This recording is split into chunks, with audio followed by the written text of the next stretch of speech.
تا حالا خورشید رو به این شکل دیدین؟ مثلا یه روز از خواب بیدار میشین، میبینید نور شدیدی همه جا رو گرفته، به طوری که چشمتون رو نمیتونید پشت عینک هم باز کنید. تا حالا خورشید رو به این شکل دیدین؟ نه، ندیدین، چون این خورشید ما نیست. این بزرگترین ستاره کشف شده کائناته، UY سکوتی،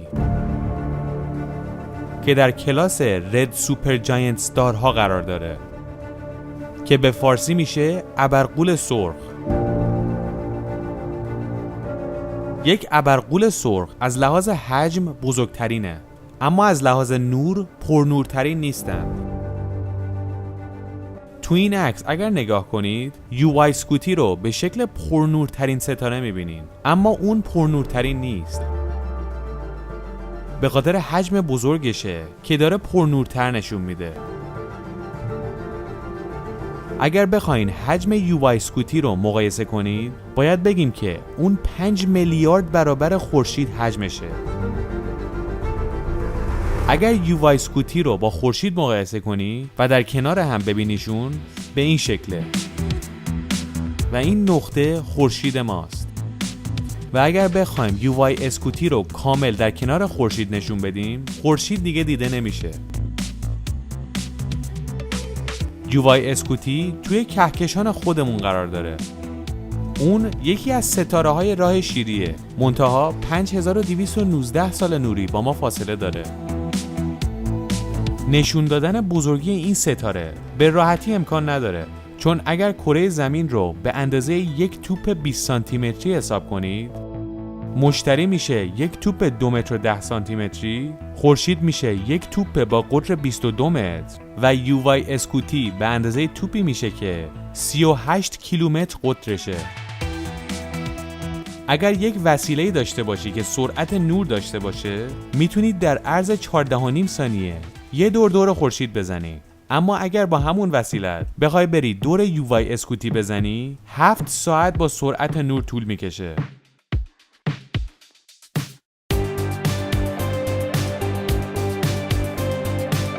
سیاره‌های زیادی هستن که دور UY اسکوتی میچرخن. حالا ما اینا میذاریم به جای خورشید خودمون. فکر میکنیم منظومه خورشیدی دور این داره میچرخه. اگر بگیم این ستاره یک غول بیشاخ و دمه، داریم دست کم میگیریمش. این بزرگترین چیزیه که تا به حال انسان پیدا کرده. یک مثال دیگه بزنم که اگر بخوای با یک هواپیمای 747 یه دور UY اسکوتی بزنی، گازش هم تا آخر بگیری، 1200 سال طول میکشه. فکر کنم داریم عظمتشو میفهمیم. حالا اگر این بیاد جای خورشید، اصلا تو منظومه خورشیدی ما جا میگیره؟